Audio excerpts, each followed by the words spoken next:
कैसे हैं आप लोग। उम्मीद करता हूँ कि अच्छे से होंगे।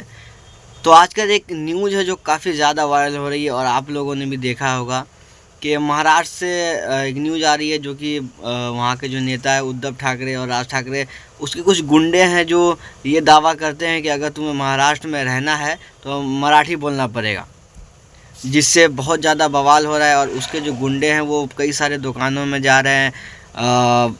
जो गरीब लोग हैं जो सिर्फ बाहर से काम करने के लिए आते हैं, बिहार से, पंजाब से और कई जगह से आते हैं, बंगाल से आते हैं, उन लोगों को पकड़ पकड़ के मार रही है और बोल रही है कि मराठी बोलो, अगर तुम्हें महाराष्ट्र में रहना है तो मराठी बोलना है। अब बताइए कौन सी बात हुई। हिंदुस्तान में इतने सारे भाषा हैं। हिंदुस्तान में सब मतलब कॉम्बो है, हिंदू मुस्लिम सिख ईसाई बंगाली बिहारी उड़िया सब मिक्स है, तब जाके बंगाल बना, यही तो सॉरी हिंदुस्तान बना है। और यही हिंदुस्तान की खूबसूरती है जिसे ये लोग भंग करने की कोशिश कर रहे हैं। आज ये भाषा पहले हिंदू मुसलमान में लड़वाते थे, फिर ब्राह्मण यादव में लड़ाने लगे, जातिवाद में झमेला करवा दिया, अब ये आ गए हैं भाषा के ऊपर।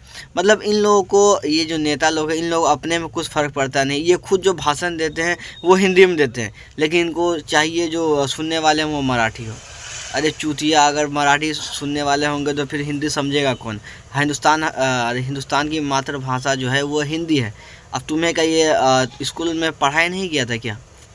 ये लोग किस तरह के चूती हैं वो समझ में नहीं आता। और इनके मानने वाले जो इसका कार्यकर्ता है वो लोग किस तरह के चूती हैं कि आज बताओ तुम महाराष्ट्र में हो तो मराठी बोल रहे हो, बिहारियों को मार रहे हो, बंगालियों को मार रहे हो, हिंदी बोलने वालों को मार रहे हो। अगर बताओ इसी तरह से तुम जैसे बाहर जाओगे, दिल्ली जाओगे, बिहार कितने लोग घूमने जाते हैं, अब बताओ वहाँ तुम्हें पकड़ के अगर लोग मारेंगे और बोलेंगे बिहारी बोलो, तुम क्या एक दिन बिहारी सीख पाओगे या बोल पाओगे। तो बताओ जो कर रहा है वो तो जाएगा नहीं, क्योंकि उसे मालूम है कि मैं जाऊंगा तो मारेंगे। ये जो नॉर्मल लोग हैं जो सिर्फ अपने काम धंधे से मतलब रखते हैं, घूमने जाते हैं, मतलब काज के लिए जाते हैं, उन लोगों के लिए ये नुकसान है। क्योंकि लोग गुस्से में है तो वो नहीं देखेंगे कौन है, कौन था, कौन नहीं था, जो मिलेगा लोग उसको मारेंगे। क्योंकि ये महाराष्ट्र में जो लोगों पर अत्याचार हो रहा है, गरीब लोगों पे, बिहारियों पे, बंगालियों पे और पंजाबियों पे, जो भी लोग हैं जो बाहर से आते हैं काम करने के लिए, उन लोगों पे ये लोग मार रहे हैं। तो जब ये लोग के पास आएंगे तो ये लोग भी मार सकते हैं, बिहार वाले, उड़ीसा वाले, पंजाब वाले। तब ये लोग बोलेंगे कि हम लोगों पर जुल्म हो रहा है, हम लोगों को मार रहे हैं। अरे यार गलती तो तुम्हारे लोगों ने की है।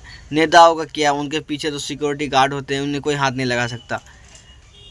और पकड़े जाएंगे तो नॉर्मल लोग जो कामकाज वाले लोग, गरीब लोग हैं।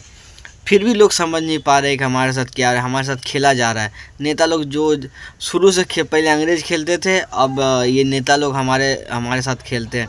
जब जैसा मन आता है उसी तरह घुमा देते हैं, यूज कर लेते हैं, इस्तेमाल कर लेते हैं। और हम लोग सिर्फ इस्तेमाल हो जाते हैं क्योंकि हम अपना जो सेंस है वो यूज़ नहीं करते हैं, दूसरे पे डिपेंड रहते हैं कि वो जो करेगा वही सही होगा। अब वो लोग अपना काम करवा के निकल लेता है। अब बताओ हम हिंदुस्तान में रहते हैं तो जैसे हिंदुस्तान का गीत है कि हिंदी है हम वतन है हिंदुस्तान हमारा।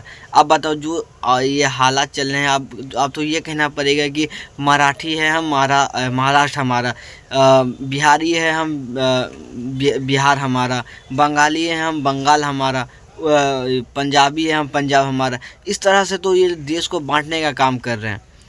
और अभी भी अगर कोई एक्शन नहीं लिया गया तो ये बहुत बड़े स्तर पे बढ़ जाएगा। जिस तरह से अभी हिंदू मुसलमान जो कि बहुत बड़े स्तर पे, आप चाह कर भी उसे नहीं रोक सकते, हर इंसान के दिल में ये बैठा दिया गया है कि तुम हिंदू हो, तुम मुसलमान हो। ये बहुत ज़्यादा हो गया है अभी।